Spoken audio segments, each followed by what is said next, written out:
Assalamualaikum warahmatullahi wabarakatuh. Shalom, Om Swastiastu, Namo Buddhaya, salam kebajikan, dan salam sejahtera untuk kita semua. Perkenalkan, nama saya Hanifah Ainur Rahma, digit NIM terakhir saya 108. Saya dari Program Studi Teknologi Rekayasa Otomasi Sekolah Vokasi Angkatan 2025. Pada video ini, saya akan membahas mengenai variabel, tipe data, dan juga operasi. Tanpa berlama-lama, mari kita ke materinya. Yang pertama yaitu ada variabel, sebuah nama atau tempat yang digunakan untuk menyimpan data atau nilai dalam komputer. Yang kedua yaitu tipe data, mengklarifikasikan jenis nilai seperti angka, teks, atau nilai logika yang dapat disimpan dan dioperasikan oleh variabel dalam sebuah program komputer. Yang ketiga yaitu ada operasi, membentuk dasar untuk membentuk logika dan memanipulasi data seperti aritmatika, string, logika, perbandingan, dan lain-lain. Yang pertama, variabel adalah wadah atau tempat penyimpanan data di dalam program. Data tersebut bisa berupa angka, teks, karakter, atau nilai lain yang bisa berubah selama program berjalan. Seperti contoh, yaitu ada nama, Hanifah, sebagai penyimpan teks. Yang kedua yaitu ada umur, 18, sebagai penyimpan angka bulat. Dan yang ketiga ada tinggi 160,5 sebagai penyimpan angka desimal. Jadi, variabel ibarat kotak penyimpanan. Nama variabel yaitu label kotak, dan nilai variabel itu isi kotak.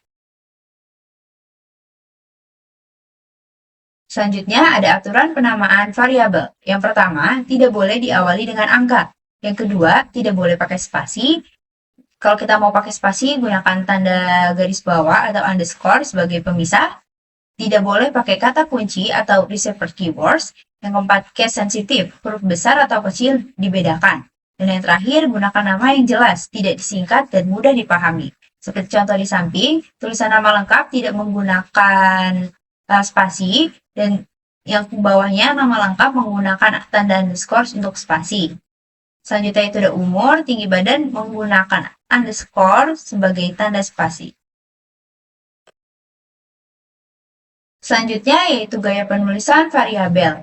Yang pertama yaitu ada snack case, semua huruf kecil, kata dipisahkan dengan garis bawah, sering dipakai di Python. Seperti contohnya, nama lengkap yaitu pakai tanda garis bawah atau underscore sebagai spasi, dan tinggi badan pun sama. Selanjutnya yaitu ada camel case. Kata pertama huruf kecil, kata berikutnya diawali huruf besar, sering dipakai di JavaScript dan beberapa bahasa lainnya. Nih, seperti contoh teman-teman, nama lengkap, L-nya itu huruf besar dan tinggi badan, B-nya itu huruf besar. Selanjutnya yaitu ada Pascal case, sama seperti camel case, tapi kata pertama juga huruf besar. Biasanya dipakai untuk nama kelas atau tipe data. Nah, seperti ini teman-teman. Data mahasiswa, D-nya itu besar dan M-nya itu besar. Selanjutnya yaitu ada uppercase atau constant case. Semua huruf besar, kata dipisahkan dengan garis bawah atau underscore, biasa dipakai untuk konstanta atau nilai yang tidak berubah. Seperti ini contoh teman-teman. Hurufnya kapital semua dan diberi tanda garis bawah untuk spasi. Selanjutnya ada pemberian nilai pada variabel. Yang pertama, variabel dapat diberi nilai awal saat didefinisikan. Yang kedua, nilai yang tersimpan baru bisa diganti dengan nilai yang baru. Yang ketiga, beberapa variabel juga bisa diberi nilai sekaligus. Contohnya, awalnya X lalu diganti jadi 15, nilai lamanya itu ditimpa, lalu baris A, B, C yaitu 7, 8, 9. Sama seperti baris A itu 7, baris B itu 8, dan baris C itu 9. Selanjutnya yaitu ada global dan lokal variabel. Global variabel yang didefinisikan di luar fungsi, bisa diakses oleh seluruh bagian program, termasuk di dalam fungsi. Nilainya tetap ada selama program berjalan. Sedangkan lokal variabel didefinisikan di dalam fungsi, hanya bisa diakses di dalam fungsi tersebut dan akan hilang setelah fungsi selesai dijalankan. Seperti contoh di samping, baris pertama yaitu X sama dengan 10 adalah variabel global karena dibuat di luar fungsi. Di dalam fungsi dibuat variabel y sama dengan 5 yang merupakan variabel lokal. Saat fungsi dijalankan, program bisa menampilkan nilai X yaitu global dan Y yaitu lokal. Namun, ketika kita mencoba mencetak Y di luar fungsi, program akan error karena Y hanya bisa hidup di dalam fungsi. Jadi kesimpulannya, X itu bisa dipakai di mana saja, sedangkan Y itu hanya berlaku di dalam fungsi. Selanjutnya yaitu ada tipe data. Tipe data adalah jenis data yang dapat disimpan di dalam variabel. Dengan tipe data, komputer tahu bagaimana caranya menyimpan, membaca, dan mengolah nilai yang ada di variabel. Yang pertama, yaitu ada string, berisi teks atau kumpulan karakter, seperti huruf, angka, atau simbol. Ditulis di dalam tanda kutip, kutip 2, ataupun kutip 1.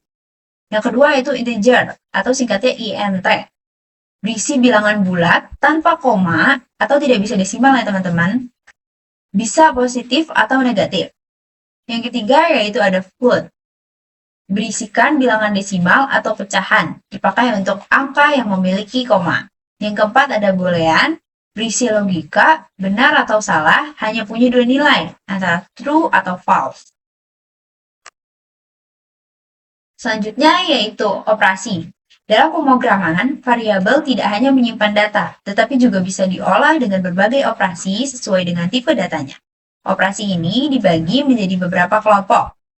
Nah, sebagai contohnya, ada operasi aritmatika, contoh operasi string, operasi perbandingan, operasi logika atau boolean, operasi identitas, dan operasi keanggotaan. Yang pertama yaitu operasi aritmatika, digunakan untuk menghitung angka, integer, atau float. Yang simbolnya itu dan maknanya itu ada penjumlahan, pengurangan, perkalian, pembagian bulat, dan sisa bagi pangkat. Yang kedua yaitu ada operasi string. String dapat digabung atau diulang menggunakan operator. Yang simbolnya plus menggabungkan teks, seperti A ditambah B sama dengan AB. Lalu simbol bintang mengulang teks, yaitu mengulang teks he 3 kali, dan hasilnya adalah he. Yang ketiga yaitu operasi perbandingan, menghasilkan nilai logika, true or false. Ini simbolnya teman-teman, ada sama dengan, tanda seru sama dengan, siku kanan dan siku kiri, dan begitu selanjutnya. Maknanya yaitu ada sama dengan, tidak sama dengan, lebih besar, lebih kecil, lebih besar atau sama, lebih kecil atau sama. Ini contohnya bisa dilihat ya teman-teman. Yang keempat yaitu operasi logika atau boolean. Dipakai untuk menggabungkan nilai logika. Simbolnya itu ada and, benar jika dua-duanya benar, true and false. Terus yang kedua itu or, benar jika salah satunya, true or false, true. Terus yang selanjutnya itu ada not, membalik nilai logika, not true or false. Yang kelima yaitu ada operasi identitas, digunakan untuk mengecek apakah dua variabel menunjukkan objek yang sama di dalam memori. Yang pertama ada simbol is, benar jika objek sama, A is B. Yang kedua ada is not, benar jika objek beda, A is not B. Yang keenam yaitu operasi keanggotaan, digunakan untuk mengecek apakah sebuah nilai ada atau tidak dalam sebuah koneksi, seperti string, list, atau tuple. Simbolnya itu ada in, benar jika nilai ada di dalam, A, in, saya, itu true. Selanjutnya ada not in, benar jika nilai tidak ada, Z, not in, saya, true. Selanjutnya yaitu ada komentar. Komentar adalah teks kode program yang tidak akan dijalankan oleh Python. Komentar digunakan untuk memberi penjelasan, catatan, atau keterangan agar kode lebih mudah dipahami. Fungsi komentar yaitu memberikan penjelasan kode agar mudah dipahami, menandai bagian program yang penting, dan membantu saat debugging atau menonaktifkan sementara baris kode. Nah, sebagai contohnya, saya mempunyai dua contoh komentar. Yang pertama yaitu komentar satu baris, digunakan sebagai tanda pagar, hanya berlaku untuk satu baris. Seperti ini, teman-teman. Ini komentar satu baris, memberikan nilai variabel. Selanjutnya yaitu komputer multibaris. Bisa digunakan beberapa tanda pagar di setiap baris atau memakai tanda kutip juga. Memakai tanda kutip 3 atau lebih. Contoh untuk catatan pentingnya seperti ini, teman-teman. Jadi ini.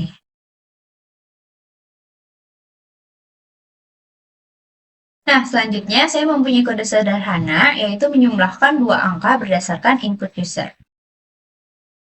Cara pembuatan kode pemrogramannya dalam bahasa pemrograman Python yang dimana caranya adalah kita akan meminta angka pertama yang akan menyimpan dalam variabel khusus. Yang kedua kita akan menanyakan dan juga meminta angka kedua dari inputan user sendiri dan kita akan menyimpannya dari dalam variabel khusus.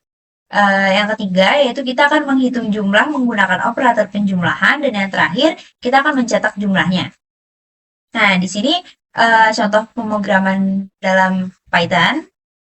Yang pertama yaitu program penjumlahan dua angka. Ini adalah komentar, hanya sebagai penjelasan. Terus angka pertama input, masukkan angka pertama. Di program meminta user memasukkan angka pertama. Input berfungsi untuk pengambilan data dalam bentuk string dan in-nya ini mengubah menjadi bilangan bulat atau integer. Nah, angka kedua sama seperti angka pertama, tapi user diminta untuk memasukkan angka kedua. Selanjutnya ada hasil, angka 1 plus angka 2. Variabel hasil menyimpan jumlah dari angka 1 dan kedua. Dan yang terakhir, menampilkan hasil penjumlahan, yaitu penampilan hasil penjumlahan angka pertama dan kedua ke dalam layar. Nah, di sini saya akan mendemokan baik itu di Scratch maupun di bahasa pemrograman Python Replit. Nah, di sini saya sudah di project kosong di Scratch. Jadi, tugas pertama kita adalah membuat variabel untuk menampung nilai pertama, nilai kedua, dan juga hasil penjumlahan dari kedua nilai tersebut. Di sini kita sudah memiliki variabel default, yaitu myVariable, namun kita tidak akan menggunakannya. Jadi kita akan membuat variabel baru, kita klik make a variable. Ini saya akan memberikan nama, yaitu angka 1.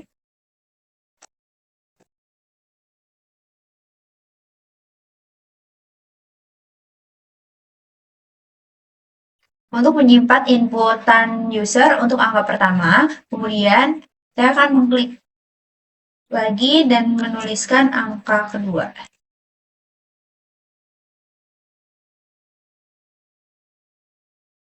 Ini sama ya teman-teman, itu untuk input user yang diinputkan di angka kedua, dan yang terakhir yaitu hasil penjumlahan.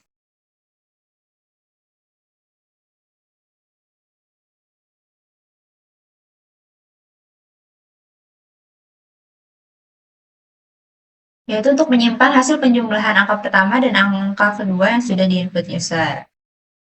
Oke, di sini kita sudah berhasil membuat 3 variabel, yaitu angka 1, angka 2, dan juga hasil penjumlahan. Selanjutnya kita akan mulai ke proses pemrograman yang dimana kita awal-awal akan menggunakan blocks dari kategori events, yaitu when green flag lit. Selanjutnya kita ke block sensing. Nah, saya pakai yang as, yang what's your name and why. Kita ganti ke angka 1.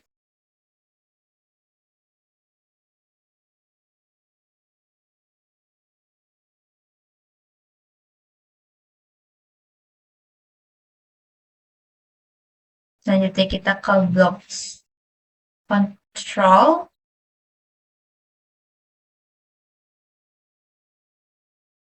Kita akan ke blocks variables, yaitu set angka to kita ke sensing answer. Selanjutnya kita kembali ke block sensing. Kita ganti ke angka 2. Lalu kita ke blok variabel, set Nah, karena kita udah punya variabelnya, kita tinggal pilih yaitu angka 2, lalu kita ke blok sensing,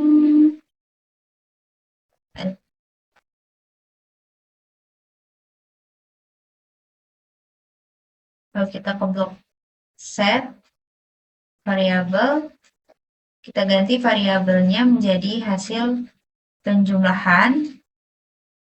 Tuh, wah, kita ke operators, kita cari ke yang bagian penambahan. Lalu kembali ke variables, klik angka 1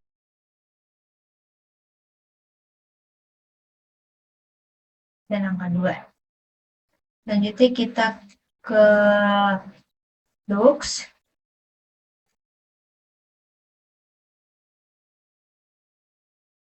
Lalu kita balik lagi ke bagian operator.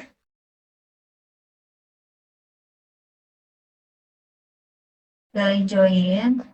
Lalu kita klik hasil penjumlahan.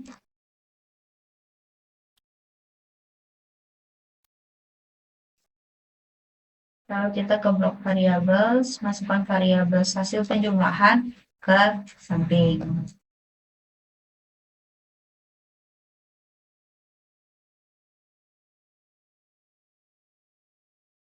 Nah, di sini programnya sudah jadi ya teman-teman. Jadi kita bisa demokan yaitu dengan klik tombol green flag hijau di sini. Kita input angka pertama yang akan kita masukin, misalnya 10. Lalu angka 2-nya 5. Nah, maka program akan menginput hasil penjumlahan dari 10 ditambah 5 yaitu 15. Selanjutnya, di sini saya akan mendemokan bahasa pemrograman Python atau Replit, tidak jauh beda, namun terdapat perbedaan sinteks atau cara penulisannya. Di sini saya sudah ada di halaman Replit dan saya juga sudah menandai dengan menggunakan komentar yang telah kita pelajarin. Jadi kita akan menanyakan angka pertama langsung di sini kita buat variabelnya.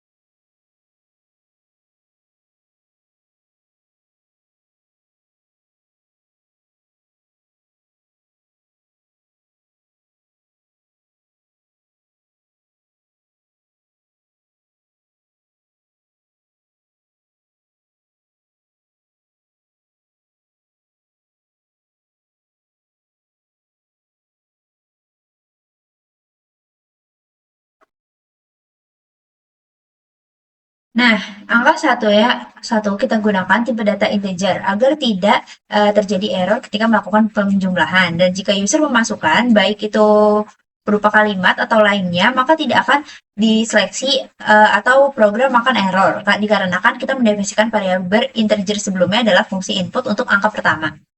Begitu juga kita langsung untuk menanyakan angka kedua. Dan yang terakhir kita membuat variabel bernama hasil jumlah dengan fungsi operasi penjumlahan di dalam yaitu angka 1 dan angka 2. Dan kemudian kita mencetaknya menggunakan fungsi print. Nggak perlu berlama-lama karena programnya sudah kita buat, maka kita coba mendemokannya. Kita masukkan angka pertama, misalnya 20. Masukkan angka kedua, misalnya 10. Hasil penjumlahan 30. Nah, begitu teman-teman. Nah, untuk proyeknya itu bernama Available to Study. Jadi, langkah pertama yang kita lakukan, yang pertama adalah membuat algoritmanya, yang kedua melakukan pemrograman di Scratch, dan yang ketiga itu membuat pemrograman di Python. Dan kita juga akan menggunakan rumus yang tersedia. Jadi, untuk algoritma ini, kita akan menghitung jam yang tersedia, baik itu hari kerja maupun akhir pekan. Yang pertama, tahapannya adalah kita harus mengetahui jam tidur user tersebut, berapa lama, dan kita akan menampung dalam satu variabel. Begitu juga untuk jam kerja dan jam istirahat, baik itu pada hari kerja ataupun akhir pekan. Kita akan mendapatkan nilai berupa inputan user yang kita tampung dalam variabel tertentu. Lalu kita akan menghitung jam kerja yang tersedia pada hari kerja menggunakan rumus yang tersedia, yaitu 24 jam dikurangin jam tidur, dikurangin jam kerja, dan dikurangin waktu bersantai pada hari kerja dan dikurangin 3 jam. Nah, 3 jam ini tuh udah termasuk seperti hal-hal kecil kayak makan, mandi, siap-siap, ataupun yang lain. Begitu juga kita akan menghitung jam kerja yang tersedia pada akhir pekan menggunakan rumus 24 jam dikurangi jam tidur, dikurangi waktu bersantai pada akhir pekan, dan juga dikurangi 3 jam tadi. Dan yang terakhir, kita akan menghitung total jam yang tersedia, baik itu per minggu menggunakan rumus 5 dikali jam yang tersedia pada hari kerja ditambah 2 kali per akhir pekan. Dikarenakan mengingat dalam satu minggu itu terdiri dari 7 hari, yang mana 5 harinya itu adalah hari kerja dan 2 harinya itu Sabtu Minggu. Dan yang tahapan terakhir kita akan mencetak jam yang tersedia, baik itu pada hari kerja, akhir pekan, dan juga total jam yang tersedia per minggu itu sendiri. Nah, untuk mempersingkat waktu, di sini saya sudah membuat komentar sebagai pemandu atau yang membantu membuat programnya. Jadi, tahapan pertama, kita akan membuat variabel jam tidur, jam kerja, jam santai pada hari kerja, dan juga jam santai pada akhir pekan. Di sini saya akan langsung membuatkannya saja.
Nah, di sini program coding Python-nya sudah jadi. Yang pertama yaitu membuat variabel dan input pengguna. Program pertama-tama meminta pengguna memasukkan jumlah jam tidur per hari, jam kerja per hari, jam santai per hari, eh, serta jam santai pada akhir pekan. Terus input tersebut disimpan dalam variabel jam tidur, jam kerja, jam santai, hari kerja, jam santai, akhir pekan. Semua diinput, dikonversikan ke float agar bisa menerima angka desimalnya, misalnya 7,5. Yang kedua yaitu perhitungan jam tersedia pada hari kerja. Angka 24 mewakili total jam dalam sehari. Nilai tersebut dikurangi dengan jam tidur, jam kerja, jam santai, serta tambahan 3 jam yang dianggap sebagai waktu lain, misalnya makan atau beraktivitas lain. Hasil perhitungan ini adalah jumlah jam yang tersedia untuk jam belajar pada satu hari kerja. Yang ketiga yaitu perhitungan jam tersedia pada akhir pekan. Karena pada akhir pekan biasa tidak ada jam kerja, maka hanya dikurangi dengan jam tidur, jam santai, akhir pekan, dan 3 jam tambahan. Hasil adalah jumlah jam belajar yang tersedia pada satu hari pekan. Yang selanjutnya yaitu perhitungan total jam belajar dalam satu minggu. Dalam seminggu terdapat 5 hari kerja dan 2 hari akhir pekan. Perhitungan ini menjumlahkan jumlah total belajar yang tersedia dalam satu minggu. Dan yang terakhir yaitu menampilkan hasil perhitungan. Program mencetak uh, 3 informasi penting: jam belajar yang tersedia pada hari kerja, jam belajar yang tersedia pada akhir pekan, dan total jam belajar tersedia dalam satu minggu. Selanjutnya, pada bagian program Scratch sama aja sama bagian yang di-replit. Dan di sini saya sudah membuat programnya dan saya akan menjelaskan lalu kita akan mencoba bersama-sama programnya. Yang pertama, saya mempunyai blok when green flag lit yang dimana ini blok penting banget. Kalau misalnya ini nggak ada, program ini nggak akan jalan. Setelah itu, program akan bertanya berapa jam tidur kamu per hari, lalu pertanyaannya akan ditampung di variabel jam tidur. Setelah itu, program akan bertanya berapa jam kamu bekerja dalam sehari, lalu pertanyaannya juga akan ditampung oleh jam kerja. Setelah itu, berapa jam per hari dalam seminggu kamu ingin bersantai, dan pertanyaannya pun ditampung di dalam variabel hari kerja jam bersantai. Setelah itu, berapa jam per hari di akhir pekan kamu ingin bersantai, pertanyaannya akan ditampung di akhir pekan waktu bersantai. Setelah itu, di sini ada variabel waktu tersedia akhir pekan, yang dimana 24 jam dikurang jam tidur, ditambah jam kerja, ditambah jam kerja, jam bersantai, ditambah 3. 3 jam ini, itu waktu untuk seperti mandi, makan, dan lain sebagainya. Selanjutnya ada variabel akhir pekan jam tersedia, yang dimana 24 jam dikurang jam tidur, ditambah akhir pekan waktu bersantai, ditambah 3. Setelah itu variabel total waktu tersedia, yaitu total tersedia akhir pekan dikali 5, ditambah akhir pekan jam tersedia dikali 2. Setelah itu program akan berbicara, yaitu kamu punya waktu tersedia akhir pekan yang sudah kalian inputkan, jam untuk belajar setiap hari kerja, lalu program akan menunggu 2 detik, dan akan menjalankan kembali, kamu punya akhir pekan jam tersedia yang sudah kamu inputkan, jam untuk belajar setiap hari akhir pekan. Setelah itu, program menunggu 2 detik dan akan berbicara kembali, kamu punya total waktu tersedia yang sudah kalian inputkan, jam untuk belajar setiap hari Minggu. Di sini saya akan mencoba programnya. Jangan lupa teman-teman klik bendera hijau ini. Setelah itu program akan bertanya berapa jam kamu tidur per hari. Program kembali bertanya berapa jam kamu bekerja dalam sehari, yaitu 8,5 jam. Setelah itu, berapa jam per hari dalam seminggu kamu ingin bersantai. Setelah itu, berapa jam per hari di akhir pekan kamu ingin bersantai. Kamu punya 2,5 jam untuk kerja, kamu punya 10 jam untuk belajar setiap hari akhir, kamu punya 62,5 jam untuk belajar setiap minggu. Nah, sampai segitu ya teman-teman. Oke teman-teman, sampai situ aja apa yang sudah aku jelasin dari variabel, tipe data, operasi, sampai kita buat sendiri programnya. Kurang lebihnya mohon maaf. Assalamualaikum warahmatullahi wabarakatuh. Terima kasih teman-teman.